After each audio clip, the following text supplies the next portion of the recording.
ये है DU Sem 4 intermediate micro economics part 2 का पहला लेक्चर। ओके, जो कि हम लोग स्टार्ट करने वाले हैं मोनोपोली के साथ। ओके, तो ये लेक्चर मैंने इसके लिए रीडिंग्स रखे हैं द सेम जो DU भी प्रिस्क्राइब किया है, which is intermediate micro economic theory by ये जो ऑथर है उनको हम लोग कॉमनली रेफर करते हैं एज AMG। ओके, तो ये बुक के चैप्टर्स 10 एंड 11 मोनोपोली पे है एंड वही हम लोग करने वाले हैं। Okay, so let's begin monopoly. Okay, so पहले बात करते हैं nature of monopolies and barriers to entry के बारे में। ओके, तो लास्ट क्लास तक, ठीक है, लास्ट जो भी आपने पढ़ा होगा माइक्रो इकोनॉमिक्स पार्ट 1 में, उसमें आपने परफेक्ट कंपटीशन के बारे में पढ़ा होगा। ओके, तो कोई भी ऐसे सोच सकता है कि परफेक्ट कंपटीशन अगर इतना आइडियल फॉर्म ऑफ मार्केट है, then why why should I study about monopolies, मतलब मोनोपोलीज एग्जिस्ट ही कैसे करता है, राइट? तो अब पहले तो बात करते हैं मोनोपोली है क्या। मोनोपोली मतलब सिंगल सेलर। ओके, मोनो मतलब सिंगल, पॉली मतलब सेलर। ठीक है, so a monopoly exists when a single firm operates in an industry allowing it to set output and price without competition. Okay, तो जैसे कि परफेक्ट कंपटीशन में no firm could set the price, right? So they were price takers. Perfect competition में they were price takers, and monopoly में they are the monopolist is a price maker. ठीक है, so the monopolist, he will set the output and the price without competition because there is only one seller. ठीक है, now monopolies are sustained by barriers to entry. Okay, this is the biggest factor कि एक monopolist कैसे अपने आप को sustain करता है बाय रिमेनिंग अ मोनोपोली। ठीक है, तो जो क्वेश्चन के साथ हमने ये लेक्चर स्टार्ट किया था कि मोनोपोलीज क्यों एग्जिस्ट करते हैं, ये अब हम लोग वो आंसर करने वाले हैं। Okay, so the barriers to entry which include, first one is structural barriers. Okay, so cost advantages such as natural monopolies, where a single firm can produce a total output at a lower average cost than two or more firms could. ठीक है, तो this average cost for the monopolist is lower than the average cost of two or more firms. Okay, this means कि मैं एक product मैं इतना बना सकती हूँ कि पूरा मार्केट में मैं प्रोड्यूस कर सकती हूँ, एंड ऑल्सो मैं इतना कम कॉस्ट, कम एवरेज कॉस्ट पे कर सकती हूँ कि दो तीन फर्म्स मिलके भी नहीं कर सकते। ठीक है, तो naturally naturally because of cost advantages, naturally मैं एक मोनोपोलिस्ट बन जाती हूँ। ठीक है, so which is why it's called natural monopolies. Okay, so natural monopolies का ये कैरेक्टरिस्टिक है। ठीक है, कि वो लोग पूरा total output they can produce at a lower average cost than any other form. Okay, second is legal barriers. Government granted rights like patents, typically 20 years for drugs and licenses. तो अब government ही मुझे वो licence दे रहा है, वो patent दे रहा है कि चलो ठीक है, ये प्रोडक्ट बनाने का हक सिर्फ आपको है, तो सिर्फ मैं ही बना पाऊंगी, राइट? कोई दूसरा फॉर्म नहीं बना सकता because I have the patent, I have been licensed by the government, right? So these legal barriers can also make someone a monopolist. Okay, third one, strategic barriers. Actions taken by an incumbent to deter entry, such as threatening a price war. मतलब मैं अगर already monopolist हूँ and मुझे लग रहा है कि कोई दूसरा फर्म आने वाला है इस मार्केट में, तो मैं पहले से उसका आना इतना मुश्किल कर दूंगी, ठीक है, मैं उसको उतना साबोटाज कर दूंगी कि वो आ ही नहीं पाएगा। Okay, so that is strategic barriers. ठीक है, so actions taken by an incumbent to deter entry such as threatening a price war. Okay, so these are the reasons, these are the barriers to entry through which एक monopoly ही रहता है। Okay, ठीक है, अब बात करते हैं a monopolist's profit maximization problem.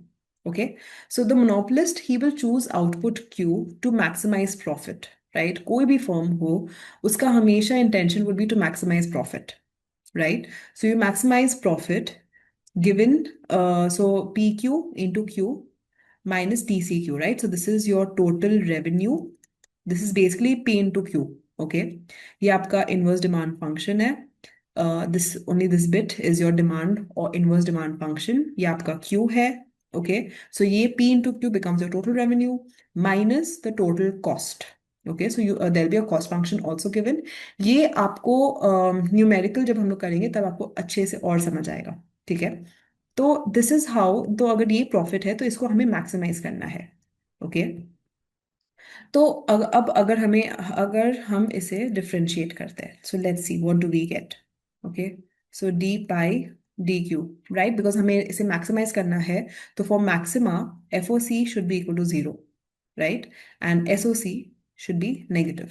ठीक है, सो अगर हम करें तो we will get P prime Q plus, okay, पहले हम ऐसे ही कर लेते हैं. ठीक है, so P Q plus Q P prime Q minus T C prime Q.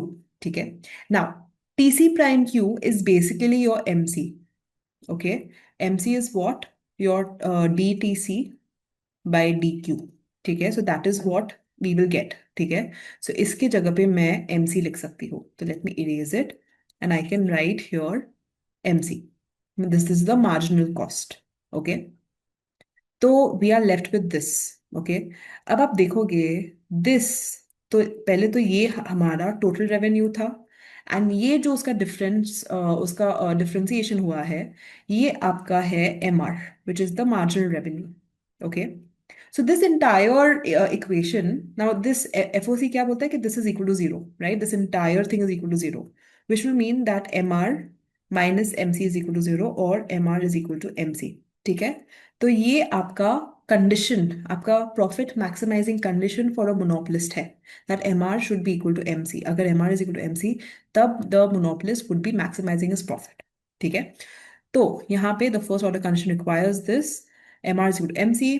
This means the monopolist increases production until the additional revenue from the last unit equals the additional cost of producing it. ठीक है, तो अगर मुझे एक और unit, एक additional unit मेरे को प्रोड्यूस करना है, उसका जो जो कॉस्ट हुआ, the cost for that additional unit should equal the revenue that I'm getting from that additional unit. Okay, that is the meaning of MR is equal to MC, right? Marginal revenue and marginal cost. ठीक है, अब हम लोग देखेंगे कि I have this marginal revenue, right. मैंने आपको बोला था कि this entire thing, okay, this is the marginal revenue, right, जो कि यहाँ पे लिखा हुआ है. ओके, तो इसको पहले थोड़ा अलग से लिखते हैं. M R is equal to P Q plus Q P prime Q. Okay, so ये आपका मार्जिनल रेवेन्यू है. ना, इसमें ना there are two parts. Okay, एक आपका है positive effect, which is the revenue from selling one more unit at price P Q, right. जब जब मैंने ये बोला M R is equal to M C, मतलब एक एडिशनल, वन एडिशनल यूनिट बनाने में आपको क्या लगेगा, वो एक एक्स्ट्रा कॉस्ट लगेगा, और फिर उसको जो आप बेचोगे तो एक्स्ट्रा एक रेवेन्यू आएगा, राइट. तो बस वही है. पॉजिटिव इफेक्ट क्या होगा, जो आपको रेवेन्यू मिल रहा है by selling one more unit. ठीक है, नेगेटिव इफेक्ट क्या होगा, the revenue lost because the price must be lowered for all unit sold to entice more buyers. ठीक है, सो बेसिकली ये आपका पॉजिटिव इफेक्ट है, right. This is just the price. Okay, तो यही प्राइस पे आप वो एडिशनल यूनिट सेल कर रहे हो. ठीक है, तो ये आपका वो एडिशनल रेवेन्यू हुआ. ओके, फिर ये जो है ये आपका नेगेटिव इफेक्ट है, because the price must be lowered for all the unit sold to entice more buyers. ठीक है, वो एक एक्स्ट्रा यूनिट मेरे को बेचने के लिए I might have to lower my price ताकि वो बिक जाए. ठीक है, that is the negative effect जो कि इससे आ रहा है. ओके, आई होप ये समझ आ गया है कि there are two effects, positive and negative effects. Okay, let's move on to the diagram.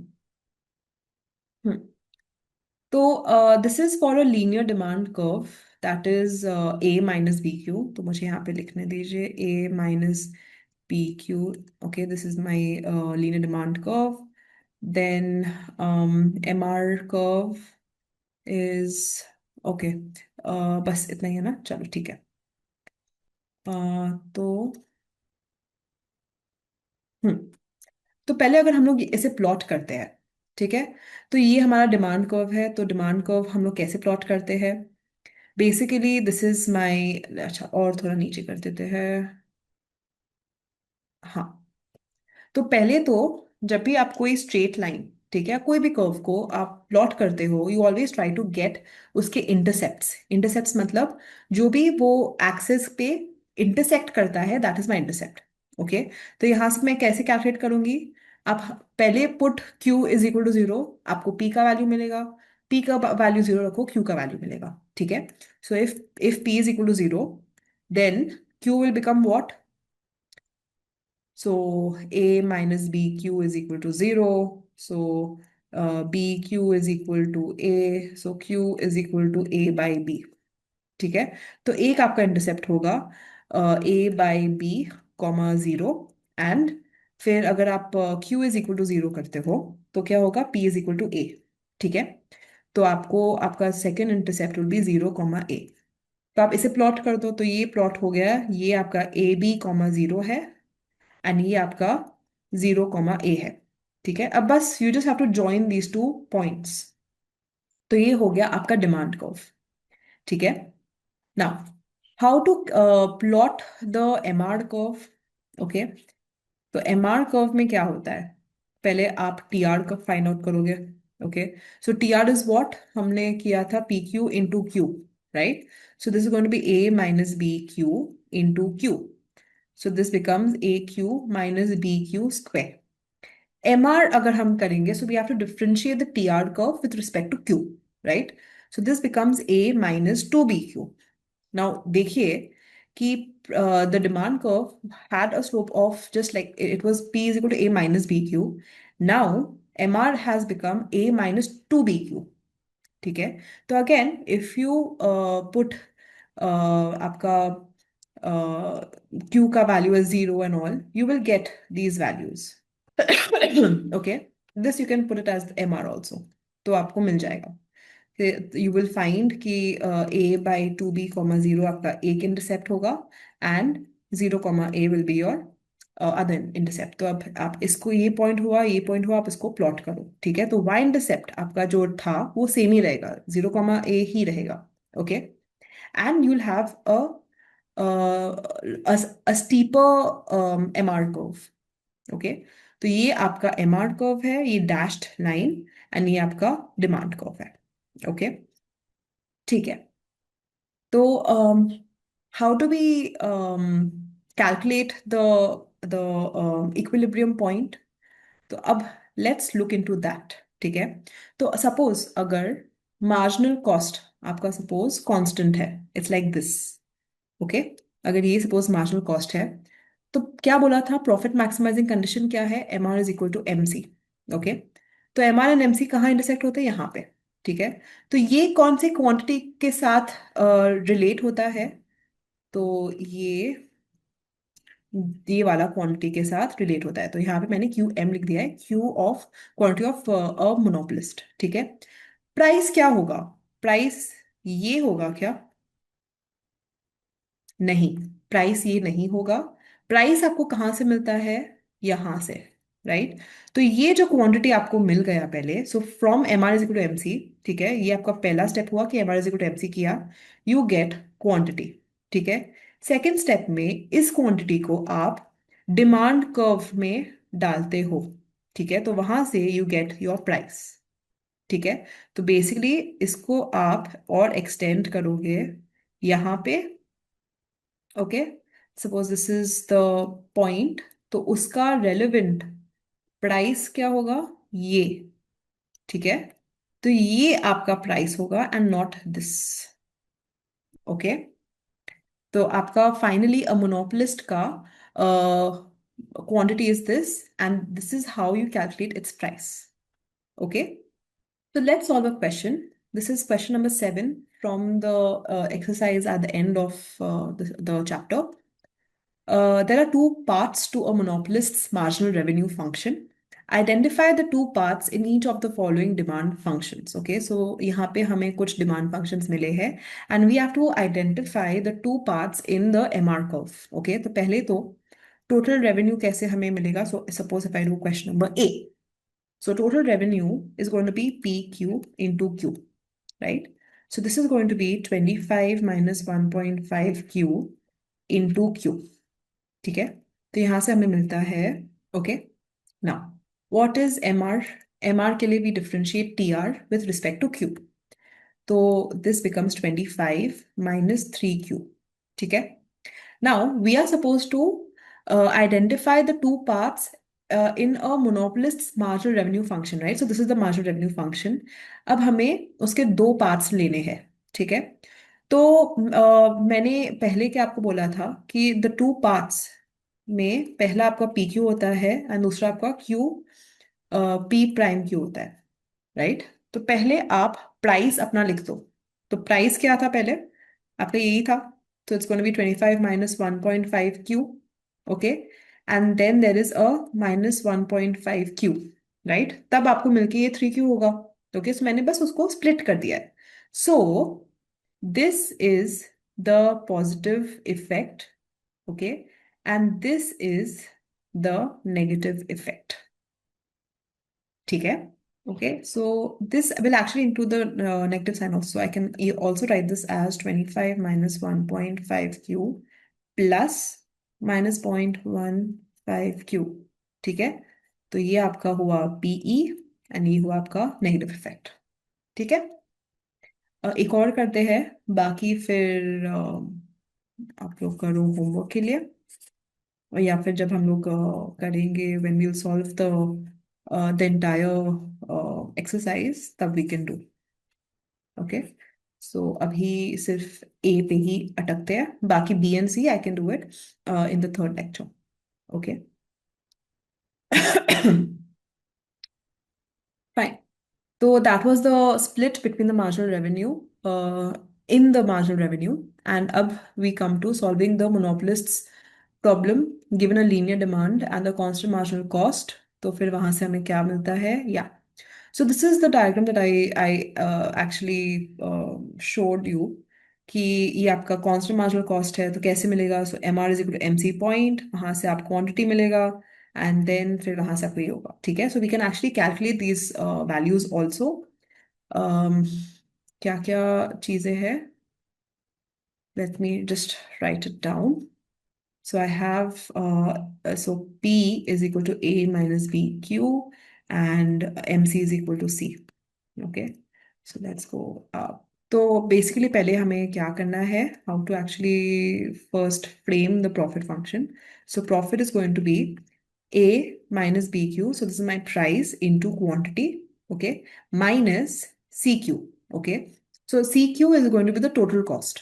वहां से if I differentiate with respect to Q, I will get A minus 2BQ minus C, and now C becomes the marginal cost, ठीक है?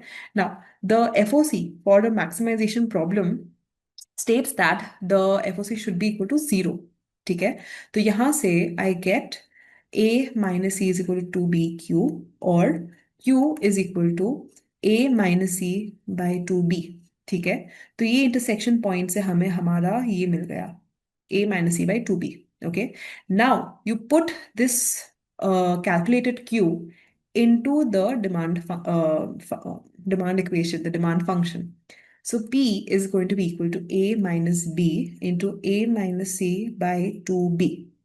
So B will get cancelled. I'm left with A minus half, sorry, A by 2 plus C by 2. So this becomes A by 2 plus C by 2. And I can write this eventually as P is equal to A plus C by 2. तो ये जो quantity मिला इसको मैंने demand function में डाला and यहाँ से मुझे मेरा प्राइस मिल गया। Okay, so that is how you solve for the equilibrium values of the quantity and the price, okay, for a monopolist. ठीक है, moving on. Yeah, so this equilibrium is found. ये तो मैंने आपको बता दिया है. Let's solve a relevant exercise. Okay, this is question number 1. So consider a drug company holding the patent of a new drug for a rare disease. The firm faces inverse demand function. Okay, so I have P of Q is 100 minus Q by 10 and a cost function. So CQ is equal to 4Q. ठीक है? So part A is find the monopolist profit maximizing output, its price and its profits. Okay. So profit function कैसे होगा? तो P into Q minus the total cost, which is 4Q. ठीक है? So if we differentiate, I get 100 minus Q by 5. Basically 2Q by 10. So that is Q by 5 minus 4. Okay, and this should be equal to 0, right? That is the first order condition. तो यहाँ से हमें क्या मिलता है? We get 96 is equal to Q by 5. So Q is equal to 5, 6, 30, 5. So Q is equal to 480. 480 को मैं अगर इस पे डालूंगी प्राइस में, so I get 100 minus 480 by 10. So that is going to give me 52. Okay, so my price is equal to 52. And finally, I need to calculate my profit as well. So profit में क्या होगा? 52 into 480 minus 4 into 480. Right? So this becomes actually 48 into 480. Let's calculate that. And that is equal to 23040. Okay, so finally quantity is 480, price is 52, and your profit is 23040. Okay, अब बात करते हैं about common misunderstandings. Okay, सो पहले तो है कि no infinitely high prices. तो अब अगर सपोज अगर if I am a monopolist right and I am the only one and I have to set the price, तो मैं तो कोई भी हाई प्राइस कर सकती हूँ, राइट? प्राइस का कुछ लिमिट नहीं होगा। तो ये रॉन्ग थिंकिंग है, ठीक है? क्योंकि the monopolists are limited by the demand curve. Prices too high lead to zero sales, ठीक है? तो अब अगर सपोज pardon my drawing, ऐसे था, right? This is my demand curve and this is my MR curve, ठीक है? तो मैं जितना ऊपर जाते जाऊंगी प्राइस में, ठीक है, मेरा सेल्स उतना कम होता जाएगा, ठीक है? एंड इवेंचुअली सबसे हाईएस्ट प्राइस तो यही होगा, राइट? पर यहाँ पे मेरा सेल जीरो है, तो the monopolist has to balance it, ठीक है? तो उतना भी हाई प्राइस नहीं चार्ज कर सकता वो। दूसरा है no supply curve. Because a monopolist sets price and quantity simultaneously, there is no unique relationship between price and quantity supplied regardless of demand. Okay, ये बहुत ही बड़ा characteristic है of a monopoly, that a monopoly does not have a supply curve. ठीक है? Because the monopoly sets both the price and the quantity simultaneously. Okay, so there's no actual relationship between price and quantity supplied. ठीक है? Okay, and the third one is that elasticity. A monopolist always produces on the elastic portion of the demand curve. Okay, जहाँ पे आपका mod of your elasticity is greater than 1. If it produced in the inelastic segment, it could raise prices to increase revenue and decrease costs simultaneously, thus increasing profits. Okay, तो मैं आपको याद दिला दूं कि there's a link between elasticity and total revenue, right? In general also. So suppose this is my total revenue and this is P into Q, ठीक है? तो अब अगर suppose in elastic segment पे अगर the monopolist is producing on that segment, तब क्या होता है? इन इलास्टिक में क्या है? मतलब अगर आप प्राइस ज्यादा इंक्रीज करोगे, quantity will fall less and so your total revenue will increase, right? तो हमेशा अगर if the monopolist is producing on the inelastic part, तब उसके पास हमेशा इंसेंटिव होगा to keep on increasing the price to increase his profits, right? तो वो आपका कभी भी एक प्रॉफिट मैक्सिमाइजिंग प्राइस कभी आएगा ही नहीं, that equilibrium price will never come. Okay, but अगर एक मोनोपोलिस्ट एक इलास्टिक पोर्शन में, ओके, वहां पे अगर वहां पे अगर प्रोड्यूस करता है, तो this is what P into Q. Elastic मतलब कि अगर ये इंक्रीज करेगा तो ये इतना नीचे जाएगा एंड देन टोटल आपका नीचे जाएगा, टोटल रेवेन्यू, राइट? तो इसमें क्या होगा कि इसमें बेसिकली मोनोपोलिस्ट का वो इंसेंटिव ले रहे हैं वापस, ठीक है, ताकि उसके पास ज्यादा इंसेंटिव ना हो to increase the price, right? तो प्राइस स्टेबल रहे। Okay, that is the point, ताकि वो डिविएट ना करे, जो एक इक्विलिब्रियम पहुंच गया वो बस हो गया। ठीक है, so that is the intuition behind why a monopolist will always produce on the elastic portion of the demand curve. Okay, तो let's solve this question and and करते हैं आज के लेक्चर को। Monopolies produced on the elastic part of demand show that a monopolist facing inverse demand with constant marginal cost will produce on the elastic segment of the demand curve. Okay, so, so P is equal to Q, basically 1 by Q square, 1 by Q square plus 50. Okay, elasticity का formula क्या था? It is dq by dp into p by q. Okay, तो इससे we have to calculate D Q by D P. तो हम लोग ये कर सकते हैं, 1/q² is equal to p minus 50। So minus 3 नहीं, सब्स्टिट्यूट पर -2, सो -2/q³ dq is equal to dp. Okay, so dq by dp is equal to q cube and this। ठीक है, तो अगर मेरा dq by dp ये है into p by q, if I do on both sides, what will I get? Minus q cube by 2 into uh, p is what? 1 by q square plus 50 by q. Okay, so this gets cancelled, this becomes your square only। ठीक है, and ये आपका ऐसे होगा, so eventually you are left with minus half minus 25q square। Now elastic part means what? कि आपका this elasticity should be greater than 1। okay, अगर मैं इसका मॉड लेती हूँ, so basically what would it be?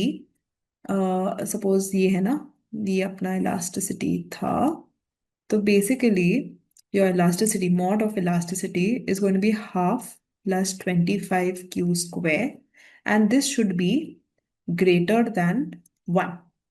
ठीक है, so 25q square would be greater than half, q square would be greater than 1/50, so q should be greater than 1 by root over 1/50, right? तो उसका value is let me calculate that, root over, so it's coming to be approximately 0.14142। Okay, तो ये elasticity, okay, पहले हमने elasticity calculate किया, and then since the monopolist is suppose to produce only on the elastic segment, वहां से we got that Q should be greater than 0.14142। okay, now this was this was one side of the problem। the other side would be to calculate the actual value of q। ठीक है, तो erase करते हैं। Okay, so the second part is ki show that a monopoly is facing inverse demand and with, okay, so what is the profit function first? So P, which is 1 by Q square plus 50 into Q minus the total cost, right? So basically 5Q। अगर आप चाहो तो ये ना करके directly M R is equal to M C कर सकते हो। ठीक है, आपको सेम ही चीज मिलेगा। सो पाई प्राइम would be, so नहीं, पहले थोड़ा सा एडजस्ट कर लेते हैं। so this is 1/q plus 50q minus 5q, so pi prime is equal to minus 1/q square plus 50 minus 5, so it's 45, and this should be equal to 0। so basically 1/q square is equal to 45, q square is equal to 1 by 45, and q is equal to root over 1 by 45। Now this is equal to what? Root over 1 by 45. This is coming to be 0.14907, so 1491। ठीक है, so हमारा पहला condition which was कि elastic portion नहीं होना चाहिए, तो elastic portion में अगर करता है तो वहां से हमें पता चलता है कि Q has to be greater than 0.14142, ठीक है। And then the actual equilibrium quantity that we calculated is coming to be 0.1491, ठीक है। तो this this value 0.1491 is definitely greater than 0.14142, ठीक है। So this establishes the fact कि a monopolist facing the inverse demand function and constant marginal cost and all that will produce on the elastic segment of the demand curve. And another way to verify that is कि आप ये जो value है quantity का, okay, the equilibrium quantity, you can put it in the formula of the elasticity, okay, that we had derived, and उसमें देखते हैं कि elasticity क्या है, okay. So elasticity was what? Mod of elasticity was half plus 25 25 q square, right? तो इसमें अगर आप उसका वैल्यू डालते हो तो basically you get half plus 25 into 1/45, so this is 5/9, so this becomes 18, 9 plus 10, so 19/18, and this value is coming to be, it's definitely greater than 1, right? This value is definitely greater than 1. पता भी कर सकते हैं, it's going to be 19/18, that's 1.05 something, ठीक है। तो इससे automatically हमें पता चल रहा है कि ये वेरीफाई हो रहा है, okay. So that's it for today's class. Next lecture में हम लोग यहाँ से कंटिन्यू करेंगे, एंड आई होप ये लेक्चर आपको बहुत अच्छे से समझ आया है एंड ये आपके प्रेपरेशन में हेल्प करेगा, okay. So see you in the next lecture.